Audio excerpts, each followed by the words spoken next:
Assalamualaikum warahmatullahi wabarakatuh.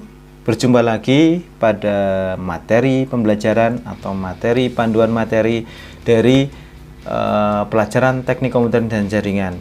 Materi kali ini yaitu lanjutan dari pengetahuan sistem komputer, yaitu bagian ketiga. Kita akan menjelaskan tentang bagian dari komputer. Yang kedua adalah CPU, ya, atau Central Processing Unit, ya. Apa itu CPU? Berikut ini adalah penjelasan singkat tentang CPU. CPU adalah komponen keras atau perangkat hardware pemroses data utama dalam sistem komputer. CPU dapat digunakan sebagai otak komputer karena CPU mengatur semua aktivitas dan jalannya semua program termasuk aplikasi software di dalamnya. Jadi CPU ini adalah otak dari sistem komputer. CPU ini digunakan untuk mengolah dan memproses data yang kompleks yang tidak bisa digunakan, yang tidak bisa dilakukan oleh manusia, ya, sehingga CPU ini adalah berperan penting pada sistem komputer itu sendiri. Semakin bagus CPU-nya, maka perangkat yang lainnya juga akan mengikuti dari spek dari sistem CPU itu. Kemudian lanjut di sebelah layar akan muncul diagram blok CPU. Jadi ini menentukan tempatnya CPU itu bekerja. Kemudian di sebelah kiri itu ada input, ada CPU, ada output. Di dalam CPU itu ada control unit, arithmetic and logical unit, dan memory unit, ya. Di sini adalah proses pengolahan data yang kompleks, ya. Perhitungan-perhitungan matematik, logical dan sebagainya secara kompleks ada di sini, ya. Kemudian menghasilkan sebuah data, kemudian ditampilkan dalam perangkat output. Ini adalah diagram blok CPU. Control unit. Jadi ada di dalam CPU kita akan jelaskan tentang control unit, ya. Adalah salah satu bagian dari CPU yang bertugas untuk memberikan arahan, kendali, kontrol terhadap operasi yang dilakukan oleh bagian ALU atau Arithmetic Logical Unit di dalam CPU tersebut. Output dari control unit ini akan mengatur aktivitas bagian lainnya dari perangkat CPU. Jadi control unit istilahnya adalah untuk mengatur supaya tidak crash, tidak saling bertabrakan data. Jadi misalnya blok ALU, karena CPU ini kan terdiri dari jutaan transistor. Jadi ALU inilah yang mengontrol blok yang digunakan untuk pengolahan data, sehingga tidak saling terganggu dan tidak saling mengganggu, ya. Ketika blok A, B, C, D, E sampai sekian itu diatur oleh control unit, maka akan berjalan sinergi, jadi multitasking, ya. Yang disebut dengan multitasking yaitu tugas dijalankan secara bersama-sama, tugas berbeda dijalankan secara bersama-sama. Itu yang mengatur adalah control unit. Output dari CPU ini akan mengatur aktivitas bagian lainnya dari perangkat CPU. Kemudian bagian yang kedua dari CPU adalah ALU, ya, atau Arithmetic Logical Unit, ya. Adalah salah satu bagian dalam dari mikroprosesor yang berfungsi untuk melakukan operasi hitungan aritmatika dan logika. Jadi disinilah otak dari pemrosesan data. Contoh operasi aritmatika adalah operasi penjumlahan, pengurangan, perpangkatan dan sebagainya. Dan contoh operasi logika adalah logika AND dan OR. Ya, ada banyak lagi logika. Dan itu tergantung data yang digunakan untuk mengolah. Lanjut, kita akan belajar tentang spesifikasi CPU, ya. Jadi sebelum kita mengenal CPU, membeli CPU itu ada spesifikasi yang harus kita ketahui. Yang pertama adalah core atau jumlah CPU itu sendiri. Kemudian clock, ya. Clock CPU atau frekuensi yang digunakan oleh CPU itu, ya. Kemudian ada socket, ini menentukan merek, menentukan model, menentukan jenis motherboardnya nanti. Kemudian ada arsitektur CPU, kemudian ada CAC dan TDP, ya. Ini berhubungan dengan power yang konsumsi dari CPU itu sendiri, ya. CPU core itu sekarang ada banyak sekali, ada Core i7,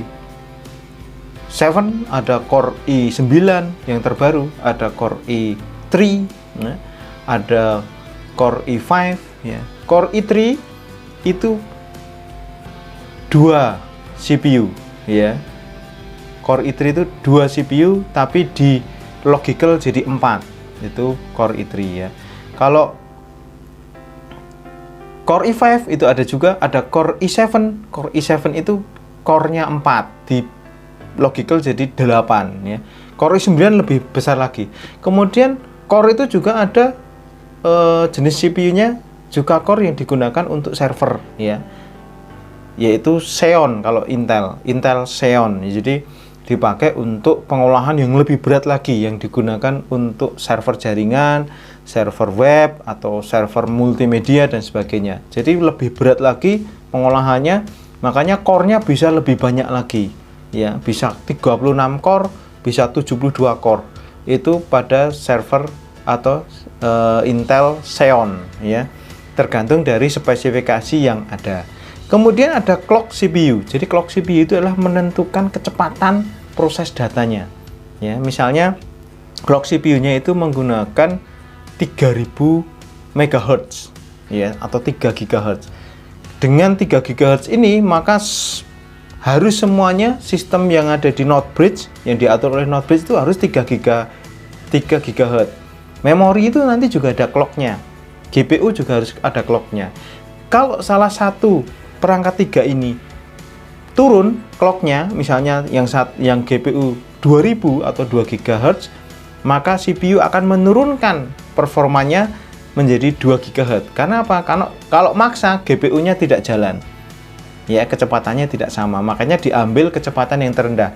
Untuk itu ketika Anda nanti belajar tentang komputer, membeli komputer, ketika nanti berjualan komputer, maka yang Anda perhatikan pertama adalah CPU itu harus sama dengan clock-nya, harus sama dengan mainboard, harus sama dengan GPU, dan harus sama dengan memori clock-nya. Kalau nggak sama, nanti sama saja, ya, walaupun Anda pakai Core i7, GPU-nya, clock-nya, misalnya Core i7 GPU-nya 2 GHz misalnya, GPU-nya 1 GHz, maka walaupun ini pakai Core i7 tetap akan diturunkan menjadi 1 GHz, karena tidak mungkin dinaikkan. Yang bisa adalah yang mengambil yang paling kecil. Lebih parah lagi kalau memorinya cuma 500 MHz, yaitu akan lebih hancur lagi. Ya, itu adalah contoh dari spesifikasi CPU, clock CPU. Kemudian ada soket, ya. Soket itu nanti menentukan jumlah pin yang ada di CPU. Jadi CPU itu berbagai merek atau berbagai model itu mempunyai pin yang berbeda-beda, ya.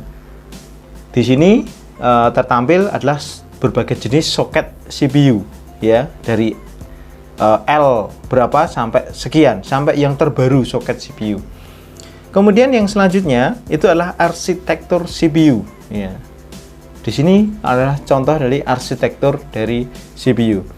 Lanjutnya adalah cache. Nah, ini cache ini berperan penting karena ini adalah memori internal dari CPU, ya. Jadi memori internal yang ada di CPU untuk pengolahan data yang lebih cepat, ya. Biasanya kan CPU meminta data dari memori yang tersimpan di RAM, ya. Kemudian diolah oleh CPU kembalikan ke RAM, ya. Tetapi pada perhitungan-perhitungan yang sangat membutuhkan waktu yang sangat cepat, maka CPU itu mempunyai cache atau RAM memori cache, ya. Itu untuk apa? Untuk mengolah data lebih cepat lagi. Nah, di CPU inilah kalau cache-nya semakin besar, harganya semakin mahal, ya. Biasanya pada Intel Xeon itu cache-nya lebih besar. Supaya apa? Supaya memangkas, tidak melewati node bridge, ya, sehingga tidak muncul delay waktu yang signifikan. Kalau disimpan dalam CPU, kalau diolah dalam memori CPU, maka CPU itu akan mengambilnya lebih cepat lagi, ya. Itu pada cache. Kemudian TDP ini adalah semacam input dari power CPU, ya. Nanti CPU berbagai jenis itu mempunyai input power yang berbeda-beda atau tegangan volt yang berbeda-beda. Itu adalah spesifikasi dari CPU. Kemudian tadi yang terlewat itu adalah memori unit CPU ya. Unit ini adalah menyimpan instruksi data dan hasil sementara. Unit ini memasuk informasi ke unit komputer lain bila diperlukan ya. Dikenal sebagai unit penyimpanan internal atau memori utama atau penyimpanan utama atau random access memory ya. Jadi ada memori internal di dalam CPU, ada yang dari luar yaitu RAM tadi. Itu adalah memori unit CPU. Kemudian CPU ini sangat berperan besar pengaruhnya pada kecepatan komputer mengolah data, sehingga pengaruhnya nanti yang lainnya adalah ketika Anda melakukan pekerjaan-pekerjaan berat, misalnya mengolah video, rendering video ya, membutuhkan kualitas CPU yang besar ya.